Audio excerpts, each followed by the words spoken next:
Good song. Please welcome Reba Rambo and Dony McGuire. Good to have you both here. Thank you. That's a wonderful song. When did you first record that song? We just recorded on the new album. It's called The Bride. It's a musical, actually. It's on the techniques of spiritual warfare. And Mom and Dad were talking about the bride maturing, and at last we're learning it, and we're growing up, and we're learning how to fight. Yeah, we all are as Christians, aren't we? You look so much like your mother. I bet a lot of people always tell you that. Boy, you really do, Reba. You actually grew up with your singing parents. Boy, didn't you? I grew up at Mom and Dad had pet milk boxes that they put their clothes in when they first started traveling 30 years ago, and of course I was just a baby. But whenever I started growing up and traveling with them, they'd put me in the pet milk boxes when I was a baby and travel me around in the old broke down cars and buses. So I grew up on the road. My singing. goodness. And get this, she made her first singing debut at what age? 18 months. now, we've had babies on this show, but an 18-month-old singing baby? I sang When the Saints Go Marching In on the radio. I could hardly walk, but I could sing. Big mouth. Mother said I was born talking. I don't know if that's true. Dony, what about your singing career? You were with several singing groups, weren't you? Right. I started in my family also. I had 4 other brothers, and so we were a little stepladder singing group. I had a twin, and then there were 3 older brothers.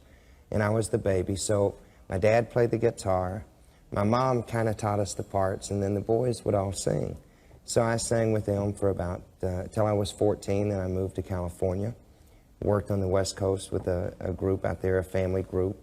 Then I moved to Nashville when I was 17, and started working with Paul Downing and Paul and Ann Downing, which we came up and did several things with CBN while I was with them. And then since that time, I've just been producing records and writing music with Reba and with Dottie. And it seems, you know, like that the successful singing careers always start, or musical careers of most musicians that I have interviewed, always seem to start really, really young, as if the gift was there long before you were born. You know, you started playing the piano at 5, right? And there's Reba singing at 18 months.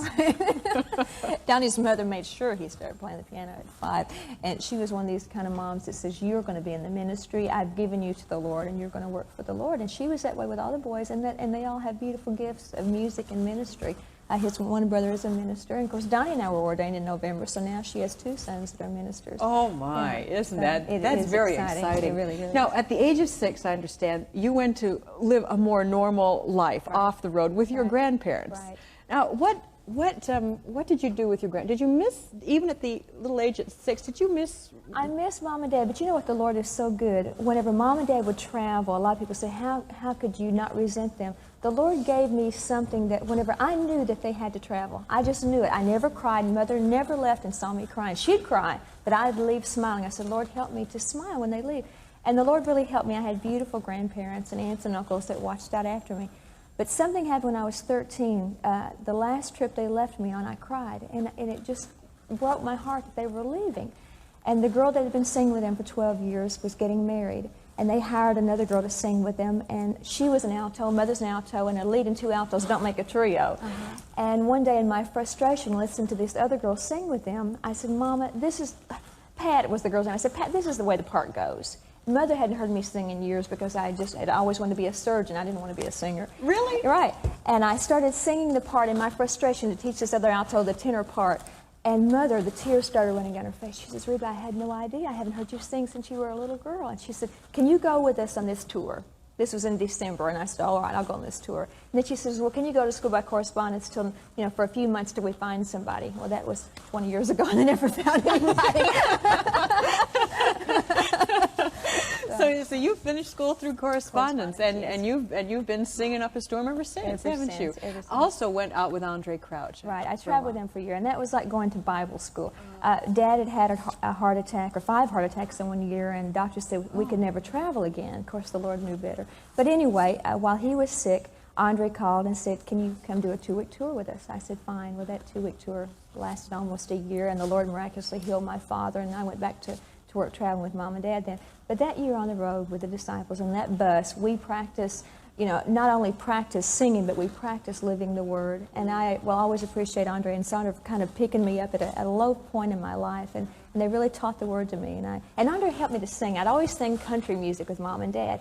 And Andre said, Reba, if you hadn't had that country influence around you all your life, I don't believe you'd sing country. And I said, Andre, what are you talking about? I'm from Walnut Grove, Kentucky. I sing country. He said, no, you can stretch your voice. You can sing other ways. And when you sing with a black group, especially the disciples, they don't sing with you, you sing with them. So I learned I to sing something besides country, and he and Sandra both really helped me to stretch vocally, to learn to sing different ways. Do you and Donnie, do you enjoy singing when you're not performing? I mean, do the two of you just go trucking down the road sometimes and just burst out into song? Most of the time, Reba is singing.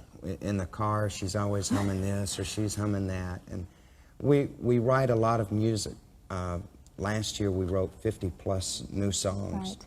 And so we're constantly writing new songs, and Reba will say, Donnie, I've got this idea, and we'll start singing an idea, and she'll pick up a pencil and paper and start writing down the notes, I tell her, for the melody. Because in most of our writing, I am responsible for the music, she's responsible for the lyric. Although That's a good combination. It is. And it was fun, like on Ready for Battle. We were driving into Beverly Hills where Mom and Dad were at, and we were going to have lunch with them, and I had been listening to our Bishop Earl Pock had been preaching from Ephesians on putting on the armor of God, and I was singing, got my feet shod. I had on my little teenies, with the preparation of peace. And Donnie says, what are you doing? And he was driving, and I said, this idea in my head about this song, we started talking about it, and he's driving, trying to write notes, and I said, let me write the notes, and he starts coming up with the music. We're driving on the freeway in L.A., you have to get the picture, and I've got my feet shod with my little tinnies up here, and that's the way a lot of our songs happen, that spontaneously. And when Donnie drives, he writes music. When I'm not there, and he keeps a legal pad by him, and we all should pray for him on the roads, but he writes notes while he's driving along the freeway. I always wondered what came first, the music, I mean the lyrics or the notes. It's like the chicken or the egg. Right. Do they both come together? every once in a while I'll write a melody, but that's seldom. Most of the time we have an idea or what we call a hook line, and that will just inspire the melody. If there was a general practice, I would say the lyric or the hook line idea comes first. We always say the lyric has precedent over the music, though. If the lyric doesn't have anything to say, then why bother with the music, the way we feel about our That's really ministry. quite true of most of most gospel music, isn't it? Or it's usually it is the words that are more important. That's what makes us different. You know, in secular music, you find a line and you just write it out. Well, if the line is worthy of repetition in gospel, you do some of that. But our words are what makes us different. The message we have to say, there's life in our words. That's the difference between us and secular music. There is life in the words we say. You know, whenever God wanted to create a world, He said, just let there be. And with His words alone, there was a creation, there was a world. With our words, you know, we speak life, you know, because we speak the Word of God. Our words are always in line with God's words, so we speak creative things whenever we sing or we speak. And that's the difference in gospel music. And what are you guys doing next? Where are you going? When we leave here, we go back home, but then we start on the road for about, from now until the middle of July, we'll be working about 15, 16 different places, everywhere from Houston to Atlanta to Detroit, all up and down the West Coast in Kentucky, Tennessee. We're getting ready to do the premiere of The Bride in So this Atlanta. is a brand spanking new album.